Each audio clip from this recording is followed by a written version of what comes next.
प्रशासनाला एकच विनंती आहे की जे आरोपी आहेत त्यांना कठोरात कठोर शिक्षा झालीच पाहिजे। हात दिली लेखीने आणि संख्या आणि लाखोने आज ही परिस्थिती झाली आहे। कारण की जो आज आपल्याला अन्याय झालाय तो दूर करायचा, त्या न्यायाकडे जायचंय, त्यासाठी कोणाचा जीव गमवावा लागत असेल याबाबत दुःखद कोणतीच गोष्ट नाहीये। म्हणून मी प्रशासनाला एक विनंती करते की ज्याप्रमाणे माझ्या वडिलांची हत्या झाली अशीच हत्या दुसऱ्या कोणाची होऊ नये, त्यामुळे आरोपींनाही कठोरात कठोर शिक्षा झालीच पाहिजे। मी दोनच शब्दात तुम्हाला व्यक्त होणार आहे। पाठीमागे पोलीस प्रशासनातील सगळे लोक आहेत, इथं पण आहेत, त्यांना माझी एक विनंती आहे, हे जे घटनाक्रम झालाय सगळा, कालपर्यंत जे आरोपी अटक झाले त्या एका एका आरोपीवर 10, 15, 20, 25 गुन्हे, कुठलीच कारवाई त्यांच्यावर नाही घडली। त्यांना सगळं अभय झालं। अभय होतं का खरंच?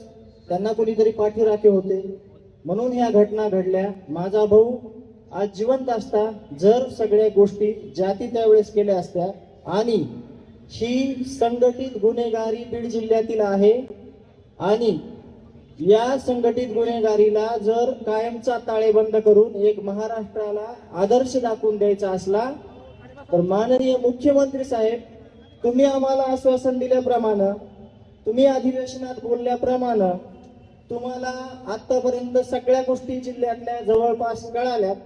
माझी एकच हात जोडून विनंती आहे, माझ्या भावाला, माझ्या कुटुंबाच्या प्रमुखाला, माझ्या गावाला आणि लाखो तुम्ही जे माझं जग ज्याच्यात सामावलेलं होतं, माझ्या कुटुंबाचं जग ज्याच्यात सामावलेलं होतं ते माझे भाऊ संतोष अण्णा देशमुख, माझा आरसा होता, मी त्याची सावली होतो। त्या भावाला लवकरात लवकर न्याय द्या, नाहीतर तुम्हाला सगळ्यांना न्याय देणं होत नसेल तर मला भाऊ आणून द्या। एकच मागणी करतो, ह्या सगळ्या जे संघटित आरोपी आहेत त्यांचे CDR काढा।